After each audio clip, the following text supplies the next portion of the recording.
एक सातादेखि चर्को विरोधको सामना गरिरहे पनि भारत सरकार सैनिक भर्ती सम्बन्धी नयाँ योजना अग्निपथ कार्यक्रम गर्न दृढ देखिएको छ। राजनीतिक नेतृत्वले नसकेपछि भारतको स्थल, वायु र जलसेनाका उच्च अधिकारी योजनाको बचाउमा उत्रिएका छन्।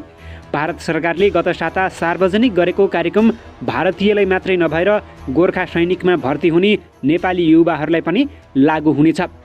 भारत सरकारले अघि सारेको योजनाले नेपालबाट गोर्खा सैनिक तथा हतियार चलाउन र युद्ध लड्न जान्ने भएका युवाहरूको सामाजिकीकरणको विषय चुनौती बनेर आउने देखिन्छ। भारतीय सेनाका पूर्व जनरल अशोक मेहता भारतीयहरू जस्तै नेपाली युवाहरू पनि अग्निवीर बन्न सक्ने बताउँछन्। पहिले गोर्खा सैनिक भन्ने हुन्थ्यो, अब अग्निवीर गोर्खा भन्ने हुन्छ, मेहताले भने। भारतीयले जस्तै 30,000 रुपैयाँ नेपाली युवाले पनि महिनाको पाउँछन्। त्यसै गरी 4 वर्ष सेवा गरेपछि 11 लाख भारतीय रुपैयाँ भन्दा बढी हात पार्छन्। अन्य सुविधा नेपाली युवाले पाउँदैनन्, उनले भनेका छन्। भारतीय सेनामा नेपालीहरू लामो समयदेखि सेवा गर्दै आएका छन्। अहिले गोर्खा पल्टनमा 60,000 सैनिक कार्यरत रहेका छन्, जसमध्ये 60% नेपाली गोर्खा र 40% भारतीय गोर्खा नेपाली भाषी भर्ना लिने गरेको छ।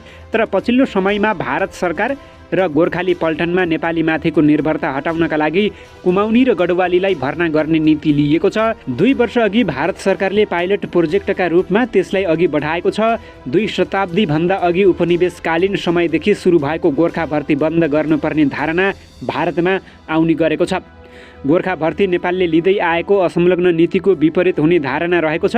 रोजगारीको उचित अवसर नपाएका नेपाली युवा भारतीय सेनामा भर्ना भइरहेका छन्। नेपाली सेनाका पूर्व उपरथी विनोद बस्याल नयाँ योजनाले नेपाली युवाहरूका लागि अवसर भएको बताएका छन्। 4 वर्षको अवधिमा उनीहरूले एउटा निश्चित रकम र तालिम प्राप्त गर्छन्, बस्नेतले भने।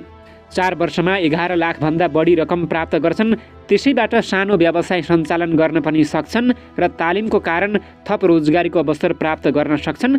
बस्नेत भारतीय सरकारले ल्याएको नीतिको असर भर्तीमा नपर्ने सम्भावना रहेको बताउँछन्। बस्नेत अहिले पनि भारतीय सेनामा जाने विषयलाई सम्मान तथा पारिवारिक परम्परा र रोजगारीको अवसरका रूपमा हेरिने गरेको बताउँछन्।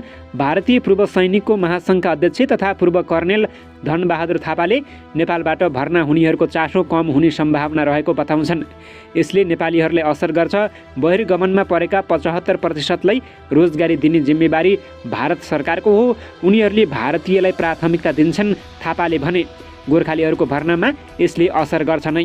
सरकारले भर्तीका लागि अघि सारेको नयाँ नीतिले भारतीय समाज विभाजित देखिएको छ। सरकारको बचाउमा भारतीय सैनिक नेतृत्व अघि आएको छ भने विपक्षी दलहरू पूर्व सैनिक अधिकारी तथा सेनामा भर्ती भएर स्थायी रोजगारीको अपेक्षा गरेका भने यसबाट असन्तुष्ट देखिएका छन्। भारतले पहिलो चरणमा 4 वर्षसम्म 46,000 का दरले युवाहरूलाई सुरक्षा फौजमा भर्ना गर्ने नीति लिएको छ। यसरी भर्ना गरिएका अग्निवीरहरू मध्येबाट 25% स्थायी सैनिकका रूपमा भर्ना हुने अवसर पाउँछन्। 4 अग्निवीर मध्ये 3 जना 4 वर्षपछि बहिर्गमनमा पर्नेछन्। विपक्षी राजनीतिक दल, पूर्व सैनिक अधिकारी र स्थायी रूपमा सेनामा भर्ना हुने अपेक्षामा रहेका युवाहरू यसको विरोधमा उत्रिएका छन्। नेपालसँग सीमा जोडिएको बिहार, उत्तर प्रदेश राज्यमा सबैभन्दा चर्को विरोध प्रदर्शन छ। तोडफोड र आगजनीका घटना भएका छन्। सरकारी पक्षले दीर्घकालीन रूपमा फाइदा हुने दाबी गर्दै योजनाले सेनालाई क्रान्तिकारी रूपान्तरण गर्ने दाबी गरेको छ। सत्तारूढ भारतीय जनता पार्टी भाजपाले शासन गरिरहेका राज्यहरूले बहिर्गमनमा पर्ने अग्निवीरहरूका लागि विभिन्न अवसरमा आरक्षण दिने जनाएका छन्। कयौं निजी क्षेत्रका कम्पनीहरूले सरकारी निर्णयको स्वागत गरेका छन्। यो योजनाको विरोध गर्नेहरूले भने विभाजित हुँदै गएको भारतीय समाजका लागि हतियार चलाउन जान्ने जनशक्ति बाहिर हुँदा त्यसले घातक परिणाम निम्त्याउने बताउँछन्। पूर्व जनरल मेहताले भारतीय र नेपाली समाजमा हुने घटनाक्रम र परिवर्तनले एकले अर्कोलाई प्रभावित गर्दै जाने बताएका छन्।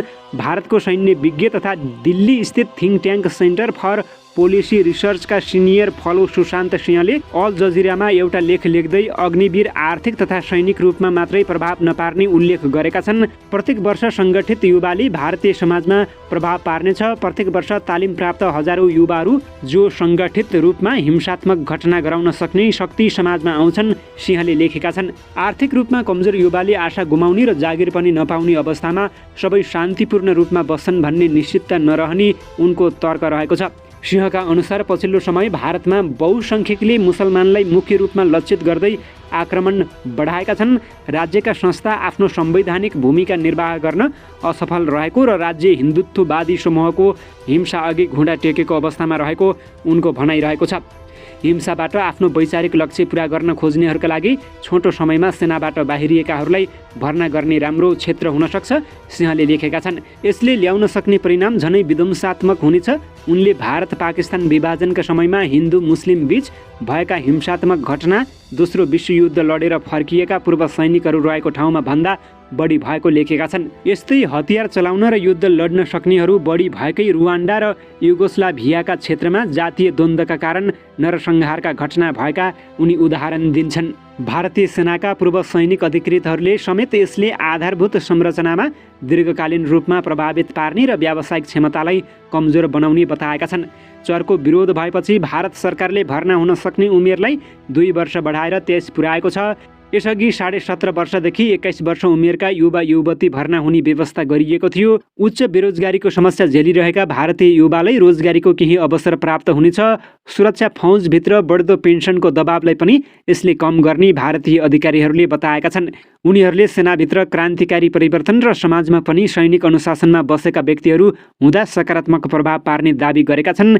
नेपाली सेनाका पूर्व उपरथी विनोद बस्नेत मुलुकहरूले सैन्य तालिम प्राप्त व्यक्तिहरूलाई कसरी राष्ट्रिय हितमा प्रयोग गर्न सक्छन् भन्ने विषयले सबै कुरा निर्धारण गर्ने बताउँछन्। राष्ट्रले यसलाई सदुपयोग गर्न सक्यो भने राम्रो हुन्छ। नेपालभित्र अहिले पनि धेरै मानिस हतियार चलाउन जान्नेहरू छन्। कसरी लैजाने भन्ने राष्ट्रको दायित्व अन्तर्गत पर्छ, बस्नेतले भने। भारतीय मात्र होइन, नेपाल, सिङ्गापुर, बेलायत सेक्युरिटी एजेन्सीहरूमा काम गर्नेहरूले हतियार चलाउन जानेका छन्। हामीले अहिले हटाउन सक्दैनौँ। त्यो चुनौतीलाई कसरी अवसरका रूपमा लिने उनी बताउँछन्।